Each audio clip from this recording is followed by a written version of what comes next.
নমস্কার বন্ধুরা, ভদ্রসহ study centre চ্যানেলে তোমাদের স্বাগতম।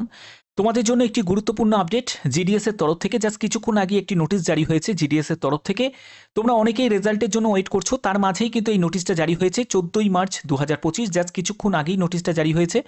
তোমরা জানো আমি প্রতিনিয়ত তোমাদের বিভিন্ন ধরনের অথেন্টিক ইনফরমেশন প্রোভাইড করে থাকি। যে কোনো আপডেট সবার আগে কিন্তু তোমরা পেয়ে যাবে। তার জন্য অবশ্যই তোমরা চ্যানেলটাকে সাবস্ক্রাইব করে রাখবে, বেল আইকনটাকে অল করে রাখবে, এবং তোমরা জিডিএস এ কোন ডিভিশনে তোমরা অ্যাপ্লাই করেছো এবং তোমাদের মাধ্যমিকে কত পার্সেন্ট নাম্বার আছে অবশ্যই কমেন্টে প্রত্যেকে জানাবে। তো চলো ভিডিওটা শুরু করছি, প্রত্যেকটি তথ্য তোমাদের কাছে তুলে ধরছি। তো নোটিফিকেশনটা আমি ওপেন করে নিয়েছি, তোমরা দেখতে পাচ্ছ নোটিশটা, যেটা হচ্ছে জিডিএস এর তরফ থেকে, GDS ministry of communication department of post GDS সেকশনের তরফ থেকে 14ই মার্চ 2025। তো নোটিশে কি কি বলা হচ্ছে দেখো। নোটিশে যেটা বলা হচ্ছে, GDS online engagement process schedule 1 জানুয়ারি 2025 স্ট্যান্ডার্ড অপারেটিং প্রসিডিওর অর্থাৎ SOP for pre and post engagement activities. ঠিক আছে, তো এখানে এসওপি সম্পর্কে আমরা বিস্তারিত জানবো যে কি ব্যাপারটা বলতে চাইছে। দেখো, please find the enclosed standard operating procedure SOP Annexer A for the conducting pre-engagement, joining and post-engagement activities। অর্থাৎ তোমাদের জয়েন করার আগে এবং তার যে মাঝে সেই যে প্রসেসটা, এখানে কি কি অ্যাক্টিভিটিস থাকছে সেগুলোই কিন্তু এখানে বিস্তারিত বলা হয়েছে। তো দেখো, এগুলো কিন্তু রিভাইজ হয়েছে, যেখানে বলছে SOP for the engagement cycles has been revised slightly from previous schedule cycle. অর্থাৎ আগে যা শিডিউল মানে তোমাদের যে আগে 2024-এ যা ছিল, 2023-এ যা ছিল, সেখান থেকে এসওপি যে এঙ্গেজমেন্ট যে প্রসিডিওর, এটা কিন্তু পরিবর্তন করা হয়েছে, একটু স্লাইটলি চেঞ্জ করা হয়েছে। তো কি কি পরিবর্তন হয়েছে দেখো, এটা কিন্তু খুব ইম্পর্টেন্ট একটা স্টেপ। দেখো, 1 নম্বর পয়েন্টে যেটা বলা হচ্ছে, the option for candidates to verify documents. অর্থাৎ তোমাদের প্রথমে একটা স্টেজ 1 ভেরিফিকেশন হবে। স্টেজ 1 ভেরিফিকেশনটা কি, সেটা হলো তোমাদের ডকুমেন্ট ভেরিফিকেশন। প্রথমে তোমাদের কি হবে, ম্যানুয়ালি হবে, অর্থাৎ ফিজিক্যালিভাবে ডকুমেন্টসগুলোকে চেক করা হবে। ঠিক আছে, তারপরে তোমাদের স্টেজ 2 দেখতে পাচ্ছ, সেকেন্ড স্টেজ ভেরিফিকেশন। এই যে সেকেন্ড স্টেজ ভেরিফিকেশন যেটা থাকবে, সেটা কিন্তু তোমাদের যেটা হবে ডিজিটালি হবে, মানে ডিজি লকারের মাধ্যমে বা অন্যান্য তোমাদের ওয়েবসাইটের মাধ্যমে তোমাদের সব ডকুমেন্টসগুলোকে চেক করা হবে, যেগুলো অরিজিনাল নাকি। ঠিক আছে, তো এই জায়গাটা বুঝে নাও। বলছে যে with any divisional head across different circle. অর্থাৎ তুমি ধরো, তুমি যে সার্কেলে অ্যাপ্লাই করেছো, ধরো তুমি ওয়েস্ট বেঙ্গলের বাসিন্দা, কিন্তু তুমি অ্যাপ্লাই করেছো আসাম সার্কেলে, তুমি আসাম সার্কেলে অ্যাপ্লাই করেছো, তাহলে তোমার যদি লিস্টে যদি নাম থাকে, তোমাকে যেতে হবে আসাম সার্কেলে, কারণ সেখানেই তোমাকে তোমার ভেরিফিকেশনটা করা হবে। ঠিক আছে, ফিজিক্যালি ভেরিফিকেশনটা তোমার কিন্তু করা হবে। এবার দেখো, পরবর্তী যেটি বলা হচ্ছে, verification must now be conducted the exclusively in division where the vacancy is notified. অর্থাৎ দেখো, তুমি যে ভ্যাকেন্সি তোমার নোটিফাইড আছে এবং যে ভ্যাকেন্সি যে সার্কেলে তুমি অ্যাপ্লাই করেছো সেখানেই তোমাদের হবে, এবং সেটা কে করবে, এঙ্গেজিং যে অথরিটি আছে সেই অথরিটি কিন্তু তোমাদের করবে। দ্বিতীয় স্টেপে বলছে, divisional head will no longer required to verify educational documents through the DG locker. দেখো, তোমাদের যে ফিজিক্যালি ভেরিফিকেশনটা হয়ে যাবে, তারপরে কি হবে, এবার ডিজি লকারের মাধ্যমে কিন্তু তোমাদের ভেরিফিকেশনটা হবে, যেটা হলো তোমাদের স্টেজ 2। এবং এখানে তোমাদের সাকসেসফুলি ভাবে যখন কমপ্লিট হবে, তারপরেই কিন্তু তুমি পরবর্তী স্টেপে যেতে পারবে। এবার পরবর্তী স্টেপে কি থাকবে, পরবর্তী স্টেপে হচ্ছে তোমাদের আদার্স যেগুলো নিড আছে সেগুলো কিন্তু তোমাদের দেখা হবে, যোগ্যতার যেগুলো তোমাদের বলা হয়েছে সেই যোগ্যতার প্রত্যেকটা তোমাদের চেক করা হবে। ঠিক আছে, এখানে দেখো তোমাদের বলছে the verification of secondary school examination অর্থাৎ SSE class 10 certificate second stage verification for candidate who have pass initial physical verification will be conduct by circle nodal officer of the circle. দেখো, এখানে কিন্তু একটা কিন্তু ব্যাপার আছে, সেটা হচ্ছে তুমি মাধ্যমিক যে সার্কেল থেকে পাশ করেছো, ঠিক আছে, অর্থাৎ 10th তুমি কোন সার্কেল থেকে পাশ করেছো, যদি ডাব্লিউবি সার্কেল থেকে যদি 10th পাস করে থাকো, তাহলে তোমাদের ডাব্লিউবি সার্কেলে যে 10th যেখান থেকে পাশ করেছো সেই ওয়েবসাইটে কিন্তু চেক করা হবে।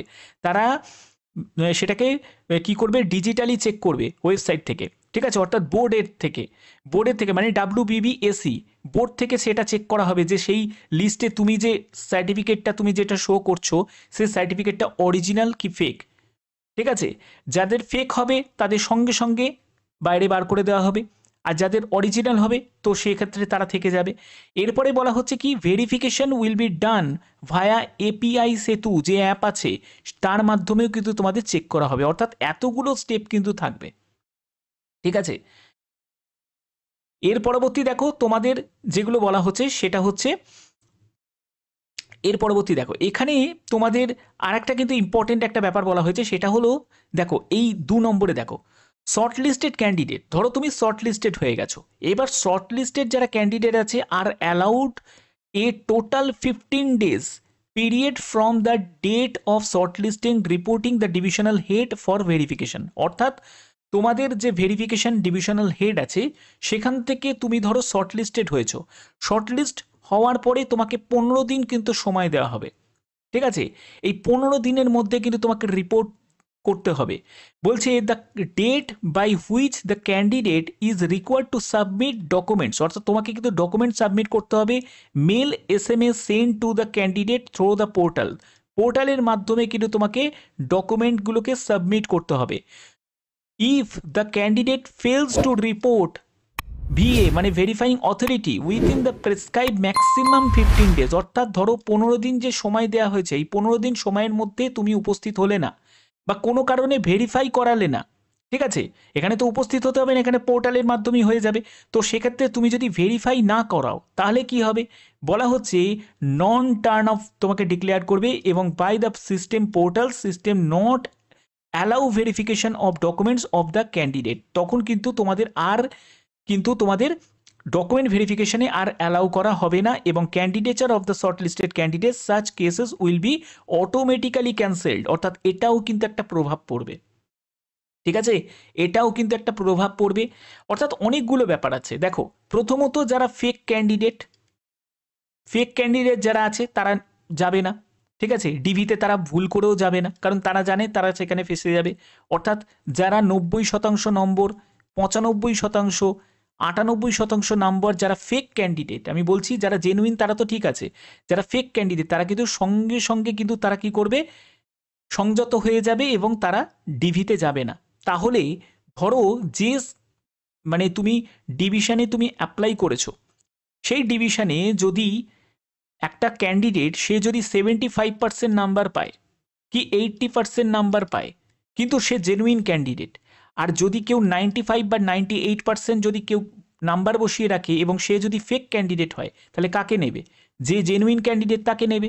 তো ব্যাপারটা হচ্ছে এটাই। এবং এখানে আর একটা ব্যাপার আছে, কেউ ধরো 15 ডেজের মধ্যে ধরো অনেকেই আছে আবেদন তো করে দেয়, ভালো নাম্বারও আছে সবই আছে, কিন্তু তারা জানেই না যে কোন ডেটের রেজাল্ট ডিক্লেয়ার হচ্ছে বা কিছু, ঠিক আছে, বা মোবাইল কোন রকমভাবে চেকও করেনি, তাহলে 15 ডেজ যদি কোনো কারণে যদি এক্সপায়ার হয়ে যায় তাহলে কিন্তু সে আর সুযোগ পাচ্ছে না। অর্থাৎ এক্ষেত্রেও কিন্তু অনেক ক্যান্ডিডেট আছে তারা কিন্তু বাতিল হয়ে যাবে। তাহলে কি হবে, সেটার এফেক্ট লিস্ট 1 থেকে লিস্ট 2 এর ওপর পড়বে। অর্থাৎ লিস্ট 2 থেকে ক্যান্ডিডেট আবার মানে তাদেরকে সুযোগ দেওয়া হবে, অর্থাৎ পরবর্তী যারা নাম্বার যাদের জেনুইন নাম্বার আছে তারা সুযোগ পাবে, যারা কম নাম্বার আছে তারা কিন্তু এবার সুযোগ পাবে।